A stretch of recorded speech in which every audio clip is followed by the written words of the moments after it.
যে বাসার ছাদে আমরা এই কর্মকাণ্ডটি করি সেই বাসার ছাদের ইমিডিয়েট নিচতলায় একজন ৮০ বছরের বৃদ্ধ লোক হয়তো অনেক কষ্টের পরে একটু ঘুমানোর চেষ্টা করছেন, অথবা কেবলই তিনি একটু ঘুমিয়ে পড়েছেন।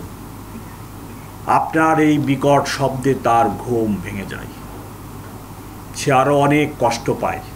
এবং সেই অভিযানে আমরা চকলেট বোমা, ক্লাস্টার বোমা, পটকা বোমা, আতশবাজি, রকেট বোমা, বিভিন্ন বিস্ফোরক মোট ১৭২ কেজি উদ্ধার করি। বিগত বছরের অভিজ্ঞতায় দেখা যায় রাত্র ১২টা ১ মিনিটে ব্যাপক হারে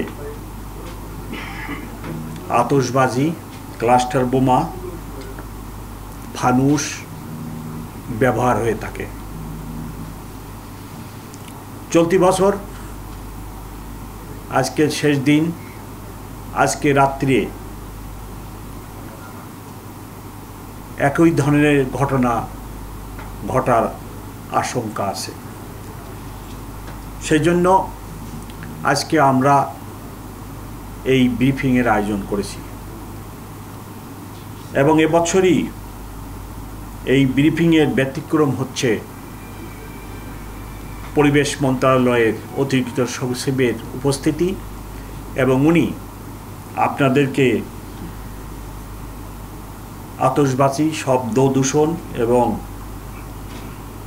অন্যান্য এই ধরনের কার্যক্রমের কি বিরূপ প্রতিক্রিয়া হয় মানুষের দেহে এবং পরিবেশে সেটা বিস্তারিত বলেছেন।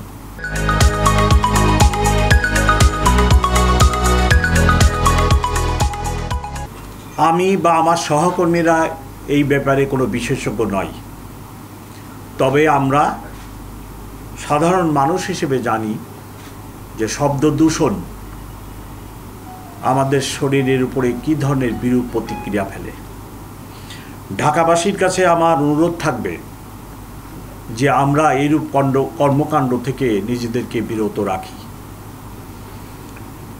আমাদেরকে ভাবতে হবে যে বাসার ছাদে আমরা এই কর্মকাণ্ডটি করি সেই বাসার ছাদের ইমিডিয়েট নিচতলায় একজন ৮০ বছরের বৃদ্ধ লোক হয়তো অনেক কষ্টের পরে একটু ঘুমানোর চেষ্টা করছেন, অথবা কেবলই তিনি একটু ঘুমিয়ে পড়েছেন। আপনার এই বিকট শব্দে তার ঘুম ভেঙে যায়, সে আরও অনেক কষ্ট পায়। আমাদের প্রত্যেককে এটি ভাবতে হবে। হাসপাতালের পাশে যদি এইরূপ বিকট আওয়াজ হয়, হাসপাতালে যেনারা মুমূর্ষু রোগী থাকে তারা কষ্ট পায়। সারা বছর ধরে যখন স্কুল টাইমে স্কুলে জ্যাম লাগে, আমাদের ড্রাইভার সাহেবরা সমানে হর্ন বাজায়। উনি নিজে সামনে দেখেন যে জ্যাম লেগে রয়েছে, ওনার সামনে ২০০ গাড়ি দাঁড়ায় রয়েছে, তারপরেও উনি কেন হর্ন বাজান আমার কাছে বোধগম্য নয়। গত ১ সপ্তাহ যাবৎ আমরা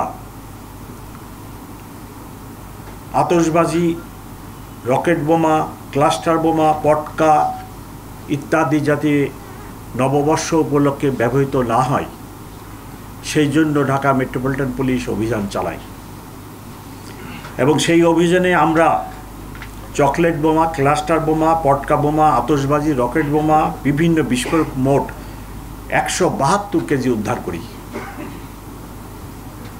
এ সংক্রান্তে মামলা হয় ৫টি এবং গ্রেপ্তারও ৫ জন। উদ্ধার কাজে ডিবি, কোতোয়ালি থানা, লালবাগ থানা, ভাসানটেক থানা ও পল্লবী থানা জড়িত ছিল।